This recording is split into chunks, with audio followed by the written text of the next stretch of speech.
नमस्ते, नमस्कार, जय हिंद दोस्तों। स्वागत है आपका आपके अपने प्लेटफॉर्म भीष्म में। और आज हम आपके साथ स्टैटिक जीके से संबंधित कुछ महत्वपूर्ण प्रश्नों को डिस्कस करने वाले हैं। तो चलिए शुरू करते हैं।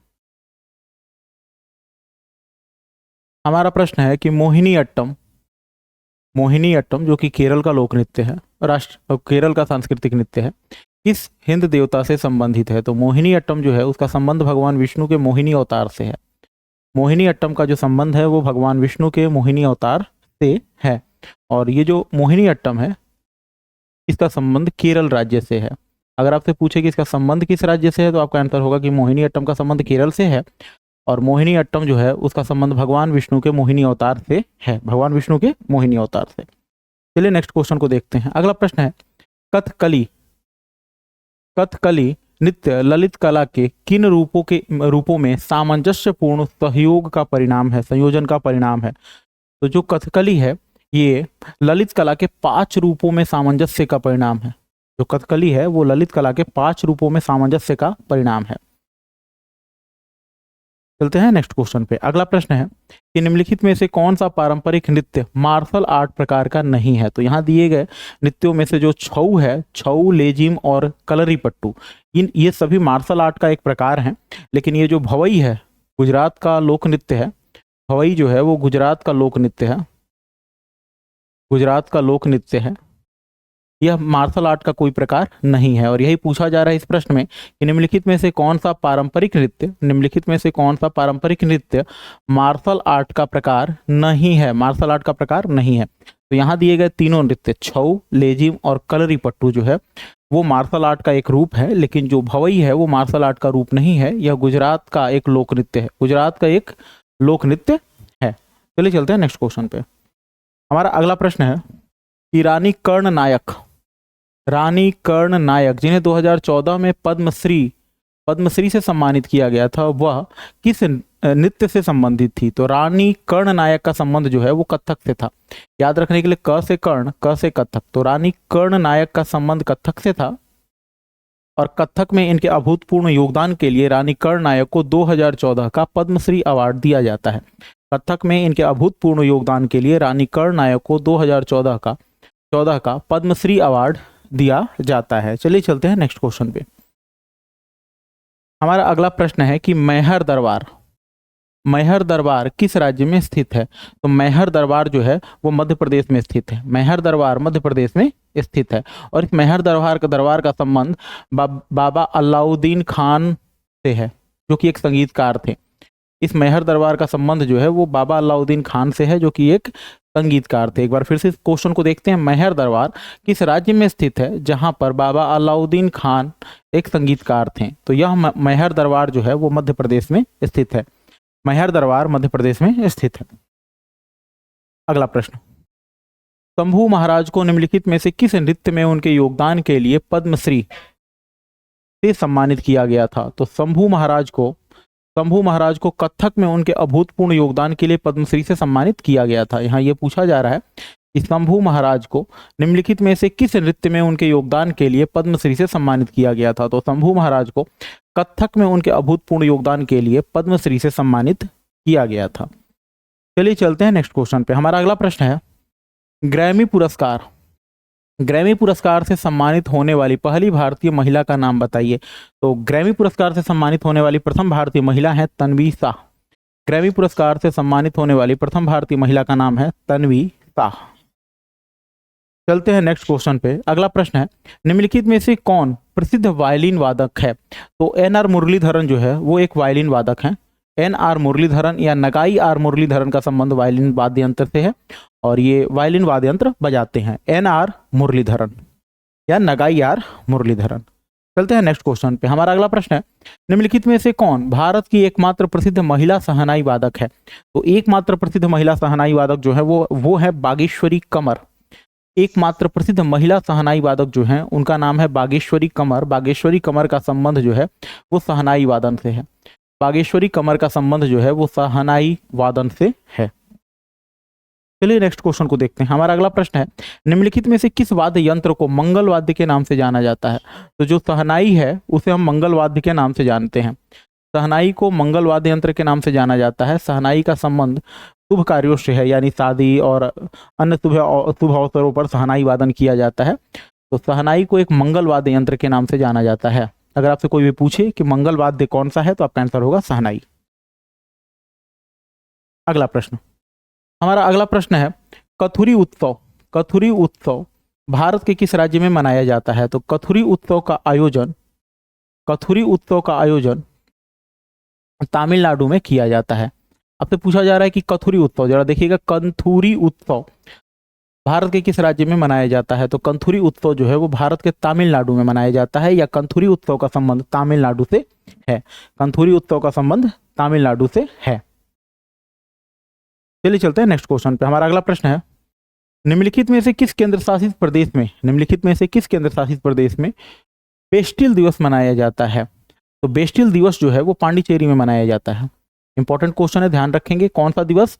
तो बेस्टिल दिवस। बेस्टिल दिवस जो है वो पांडिचेरी में मनाया जाता है, या बेस्टिल दिवस का आयोजन पांडिचेरी में किया जाता है। अगला प्रश्न है राजस्थान के उस वार्षिक मेले का नाम बताएं जिसमें ऊंटों का व्यापार एक प्रमुख आकर्षण होता है। तो पुष्कर मेला जो है वो ऊंटों के व्यापार के लिए प्रसिद्ध है। यहाँ बड़ी मात्रा में ऊंट खरीदे और बेचे जाते हैं। तो आपसे यहाँ यही पूछा जा रहा है कि राजस्थान के उस वार्षिक मेले का नाम बताएं जिसमें ऊंटों का व्यापार किया जाता है। तो राजस्थान का वह वार्षिक मेला जिसमें ऊंटों का व्यापार किया जाता है वह है पुष्कर मेला। राजस्थान का पुष्कर मेला ऊंटों के व्यापार के लिए प्रसिद्ध है। राजस्थान का पुष्कर मेला ऊंटों के व्यापार के लिए प्रसिद्ध है। अगला प्रश्न है मांडो राज्य के लोकगीतों का एक स्वरूप है। तो जो मांडो है वो गोवा के लोक नृत्य का एक लोकगीतों का एक संग्रह है। मांडो जो है, मांडो जरा ध्यान देंगे, मांडो किस राज्य के लोकगीतों का एक रूप है? तो मांडो गोवा के लोकगीतों का एक रूप है। मांडो गोवा के लोकगीतों का एक रूप है। चलिए चलते हैं नेक्स्ट क्वेश्चन पे। हमारा अगला प्रश्न है कि निम्नलिखित में से कौन सा हिंदुस्तानी शास्त्रीय संगीत का मुखर रूप नहीं है? तो हमारे हिंदुस्तानी शास्त्रीय संगीत में ध्रुपद, तराना और धमार ये सभी शामिल है। ये सभी हिंदुस्तानी शास्त्रीय संगीत के मुखर रूप है, यानी हिंदुस्तानी शास्त्रीय संगीत का एक रूप है। लेकिन ये जो पखावज है ना, ये हिंदुस्तानी शास्त्रीय संगीत का कोई मुखर रूप नहीं है, जबकि ये एक वाद्य यंत्र है। ये एक वाद्य यंत्र है। ये तबले की तरह का एक वाद्य यंत्र होता है, ढोलक की तरह का, जिसको हम लोग पखावज कहते हैं। तो यहाँ यही पूछा जा रहा है कि निम्नलिखित में से कौन सा हिंदुस्तानी शास्त्रीय संगीत का मुखर रूप नहीं है? तो जो पखावज है वो हिंदुस्तानी शास्त्रीय संगीत का मुखर रूप नहीं है। चलिए चलते हैं नेक्स्ट क्वेश्चन पे। हमारा अगला प्रश्न है कि निम्नलिखित में से किस राज्य में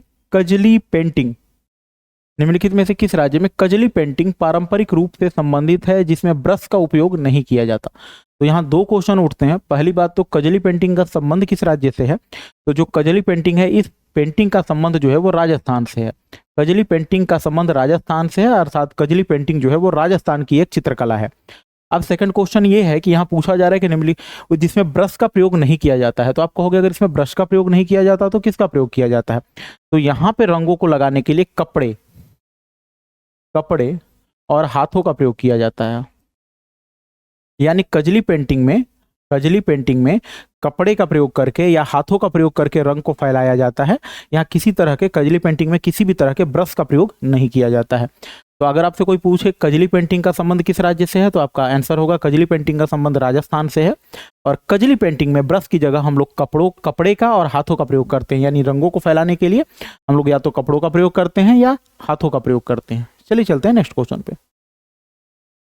हमारा अगला प्रश्न है कि निम्न में से किस जनजाति का संबंध सिक्किम से है? तो यहाँ दिए गए जनजाति में जो भूटिया है वो सिक्किम की एक जनजाति है। भूटिया का संबंध सिक्किम से है। और सिक्किम के बारे में एक बात और ध्यान रखिएगा, सिक्किम जो है यहाँ पूर्णतः जैविक खेती वाला पहला राज्य है। जैविक खेती वाला पहला राज्य है। जैविक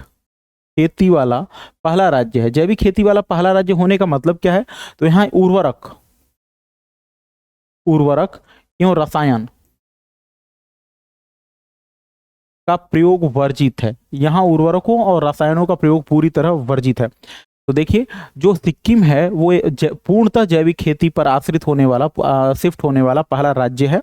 और जैविक खेती का अर्थ होता है कि वहाँ उर्वरक और रसायनों का प्रयोग पूर्णतः वर्जित है। तो अगर आपसे कोई पूछे कि पहला राज्य जो जैविक खेती पर शिफ्ट हुआ या पहला राज्य जो जैविक खेती को अपनाने वाला पहला राज्य कौन सा है, तो आपका आंसर होगा सिक्किम।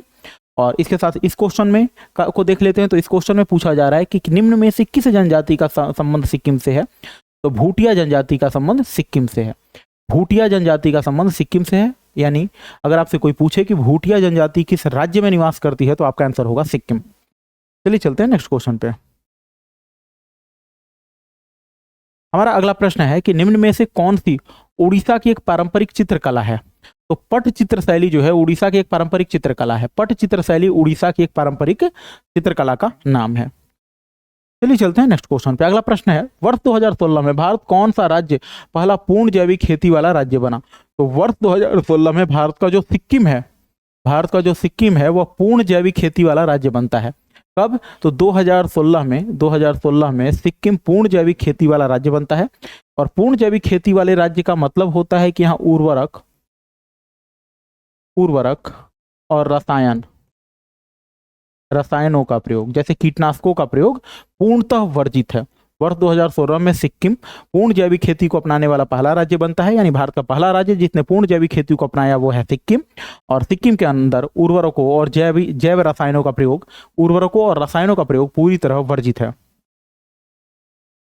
अगला प्रश्न देखते हैं। हमारा अगला प्रश्न है कि पहला आधुनिक ओलंपिक खेल कहाँ आयोजित किया गया था। तो पहले आधुनिक ओलंपिक खेलों का आयोजन ग्रीस या यूनान में किया गया था। और कब किया गया था? तो आपका आंसर होगा 1896 में। आपसे कोई पूछे कि कब किया गया था तो आपका आंसर होगा 1896 में। तो पहले आधुनिक ओलंपिक खेलों का आयोजन यूनान में हुआ था और ये 1896 में हुआ था। पहले आधुनिक ओलंपिक खेलों का आयोजन 1896 में यूनान में किया गया था।